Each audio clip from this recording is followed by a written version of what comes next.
আবারও কাঁটাতারের বেড়া দেওয়ার চেষ্টা বিএসএফ এর। সতর্ক অবস্থানে বিজিবি। ৫ ঘন্টা পর রাজশাহীর সঙ্গে সারা দেশের রেল যোগাযোগ স্বাভাবিক এবং লালমনিরহাটে রেলওয়ের ভূমি দখল করে গড়ে ওঠা একাধিক অবৈধ স্থাপনা উচ্ছেদ। অভিনন্দন ভরে পাতা সংবাদ সারা দেশে। সাথে আছি তাসনুম আয়ুষী। শুনছিলেন সংবাদ শিরোনাম, এবার বিস্তারিত। কুমিল্লা সীমান্তের একটি পুকুর পাড়ে কাঁটাতারের বেড়া দিচ্ছে ভারতের সীমান্তরক্ষী বাহিনী। পুকুরটির অর্ধেক অংশ পড়েছে ভারতে আর অর্ধেক অংশ পড়েছে বাংলাদেশে।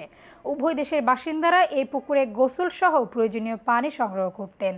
জানা যায়, পুকুরটি ভারতের ত্রিপুরা রাজ্যের সিপাহী জেলার সোনামুড়া থানার সূর্যনগর এবং কুমিল্লা সদর উপজেলার জগন্নাথপুর ইউনিয়নের শাহপুর গ্রামে মধ্যবর্তী সীমান্তে অবস্থিত। সেখানে কাঁটাতারের বেড়া দেওয়া হচ্ছে বলে জানা গেছে। রোববার দুপুরে পুকুর পাড়ে গিয়ে দেখা গেছে ভারতীয় কর্তৃপক্ষ পিলার নির্মাণ করছে। পরে সেখানে কাঁটাতারের বেড়া দেওয়া হবে। এ নিয়ে উভয় দেশের সীমান্তের বাসিন্দাদের মাঝে ক্ষোভ ও আতঙ্ক বিরাজ করছে। পাশের সদর দক্ষিণ উপজেলার রামধনপুর সীমান্ত এলাকায় ৩ দিন ধরে কাঁটাতারের বেড়া নির্মাণ চলছে।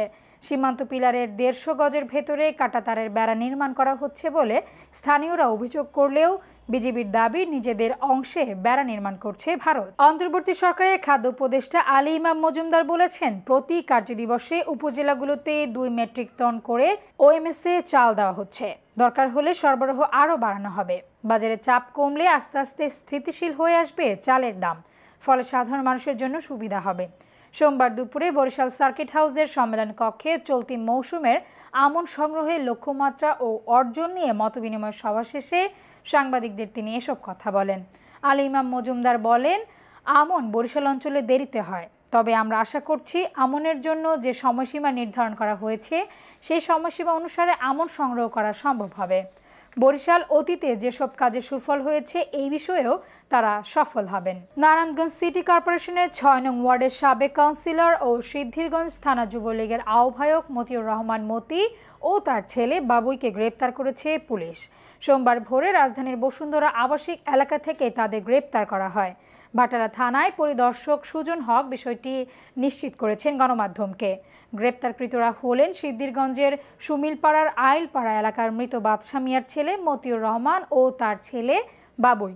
গণঅভ্যুত্থানে ৫ আগস্ট আওয়ামী লীগ সরকারের পতনের পর থেকে তিনি এলাকা ছেড়ে আত্মগোপনে ছিলেন। তার বিরুদ্ধে জুলাই আগস্ট আন্দোলনের ঘটনায় সিদ্ধিরগঞ্জ, ফতুল্লা, ভাটারা ও যাত্রাবাড়ি থানায় একাধিক হত্যা মামলা রয়েছে।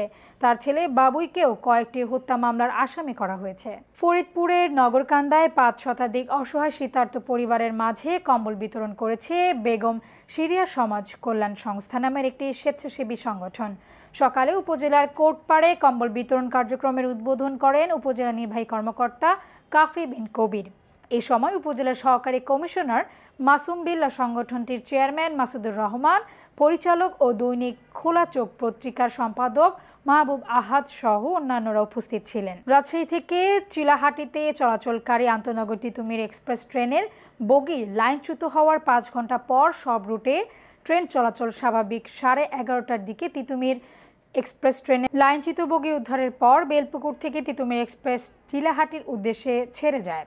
এর আগে সোমবার সকাল 6টা 36 মিনিটে রাজশাহীর বেলপুকুর এলাকায় রাজশাহী থেকে চিলাহাটির চলাচলকারী আন্তনগর তিতুমির এক্সপ্রেস ট্রেনের বগি লাইনচ্যুত হয়। এরপরে ট্রেনটি থেমে যায়। এতে সারা দেশের সঙ্গে রাজশাহী জেলার রেল যোগাযোগ বন্ধ হয়ে যায়।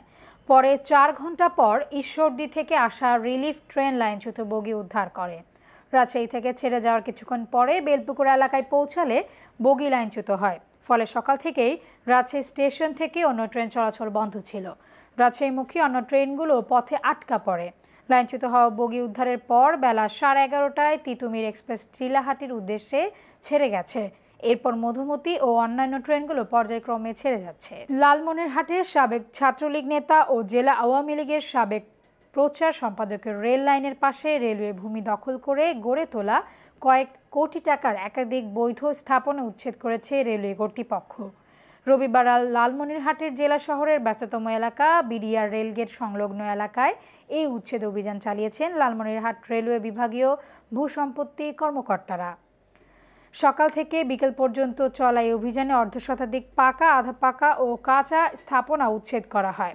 জানা যায়, দীর্ঘ 17 বছর ধরে লালমনিরহাট জেলা আওয়ামী লীগের একটি চক্র রেলওয়ের জমি দখল করে স্থাপনা নির্মাণ করে ব্যবসা পরিচালনা করে আসছিল। সেই সময় আওয়ামী লীগ নেতা মৃত জহুরুল হক মামুন নিজ ক্ষমতা প্রয়োগ করে প্রেস ক্লাব ও ইমারত শ্রমিকের স্থাপনা উচ্ছেদ করে তার দখলে নেন রেলের জায়গাটি। পরে জহুরুল হক মামুন মারা গেলে জেলা আওয়ামী লীগের সাধারণ সম্পাদক মতিউর রহমানের ভাতিজা সাবেক ছাত্রলীগ নেতা জাহাঙ্গীর হোসেন রেলের জায়গাটি তার চাচার প্রভাব খাটিয়ে নিজ দখলে নেন এবং মার্কেট নির্মাণ করে ভাড়া দেন।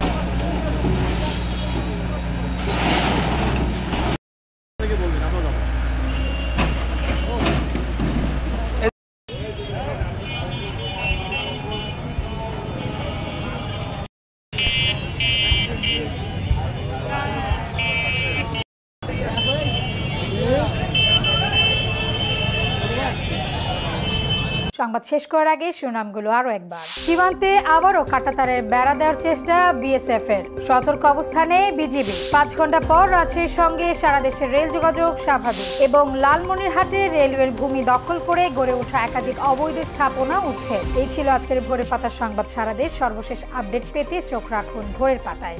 ধন্যবাদ।